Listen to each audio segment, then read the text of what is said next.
এদিকে বৃষ্টিকে গুলি করলো অলোকেশ সান্যাল, অপরদিকে অর্ণব গুলি করলো উকিলবাবুকে।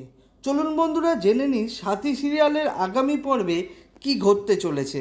রাস্তায় বেরিয়ে বৃষ্টি যখন ওমকে খুঁজছিল সেই সময় অলোকেশ সান্যাল বৃষ্টিকে গুলি করে, কিন্তু ভাগ্য দেবতা অন্য কিছু লিখে রেখেছিল, তাই গুলিটি বৃষ্টির লাগে না।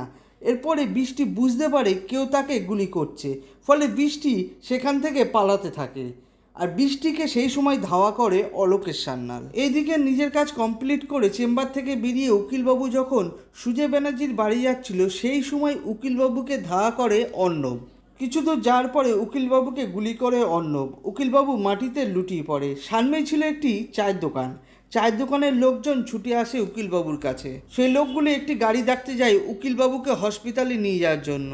এইদিকে বৃষ্টি ছুটতে ছুটতে এসে দাঁড়ায় সেই লোকগুলির সামনে এবং তাদের বলে, দাদা আমাকে বাঁচান, না হলে ওরা আমায় গুলি করে মেরে ফেলবে। সেই লোকগুলি বৃষ্টিকে বলে, তুমি আমাদের সঙ্গে আসো। এরপরে চায়ের দোকানের সামনে গিয়ে বৃষ্টি দেখে বরুণবাবু গুলিবিদ্ধ অবস্থায় মাটিতে পড়ে আছে।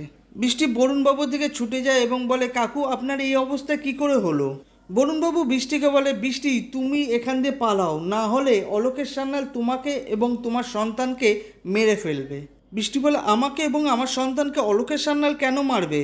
উকিলবাবু বলে, উইলে লেখা আছে যদি মেধার কোনো সন্তান না হয় তাহলে মাধুরী ব্যানার্জির সমস্ত সম্পত্তি পাবে অলোকেশ সান্যাল।